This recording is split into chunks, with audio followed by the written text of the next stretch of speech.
Salut, je m'appelle Armand, je suis togolais. Je vais vous parler des différents bureaux qu'on a à Valletta ici et des différents rôles qu'ils jouent. Merci.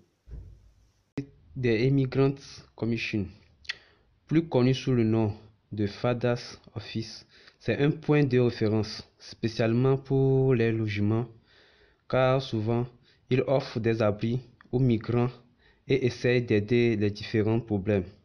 C'est aussi une agence de voyage.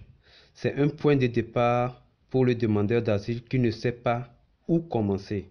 Ici, on vous dirigera et on vous renseignera sur les démarches à suivre.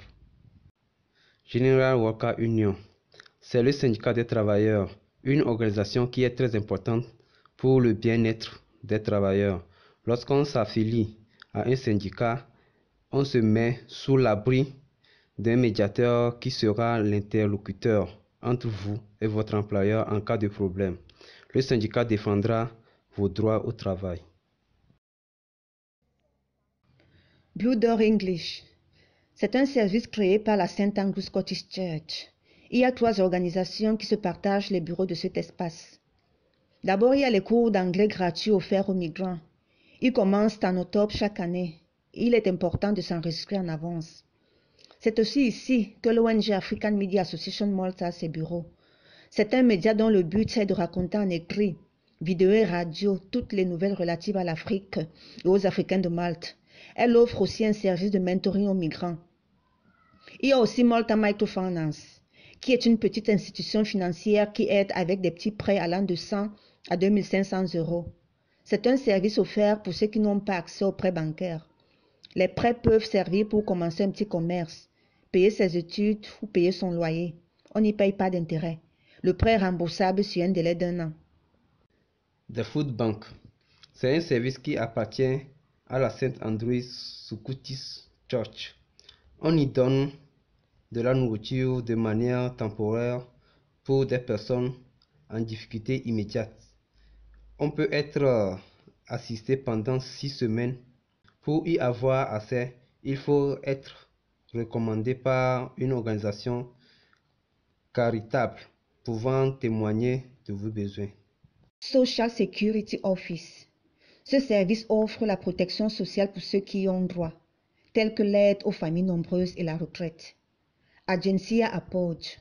C'est l'agence gouvernementale qui soutient les enfants, les familles et les communautés.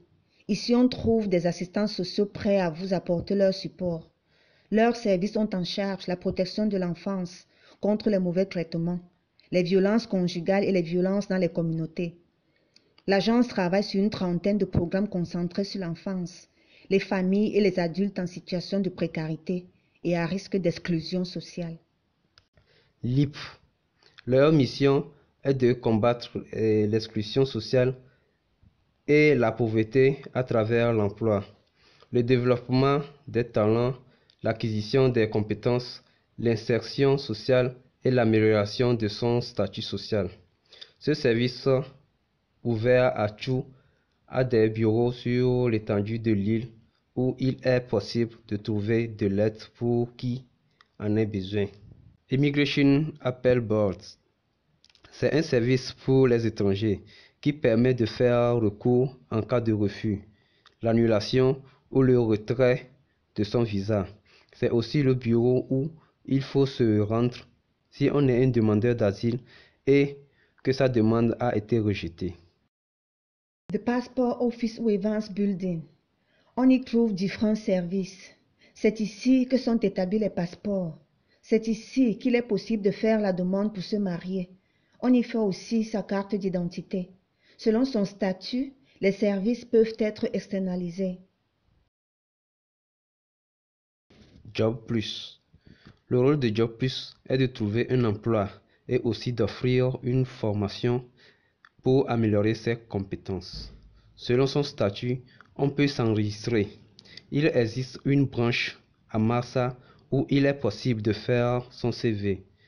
On obtient aussi ses antécédents d'emploi en cas de besoin. Pour plus d'informations sur le service, demandez au personnel. Dinawada. Un monde en français, One World en anglais. C'est un centre communautaire qui contient une librairie. Il est ouvert au public et accueille des personnes de différents pays et régions. C'est un lieu de rencontre où il est possible de partager, échanger, où il est offert la possibilité d'améliorer son anglais parlé avec des volontaires disponibles à offrir des séances de conversation gratuites. Ici, on aura toutes les informations nécessaires pour avoir accès à l'université si on est réfugié et désireux de poursuivre ses études. Integra Foundation et Spark 15 sont les deux ONG qui se partagent les locaux. Department of Industrial and Employment Relations. C'est un service gouvernemental où il est possible d'avoir toutes des informations relatives aux conditions d'emploi. C'est l'endroit où il faut aller en cas de doute sur son salaire, ses conditions d'emploi, son contrat de travail, les périodes d'essai et les congés, les bonus, etc. Il est possible aussi d'y dénoncer son employeur en cas d'exploitation au travail.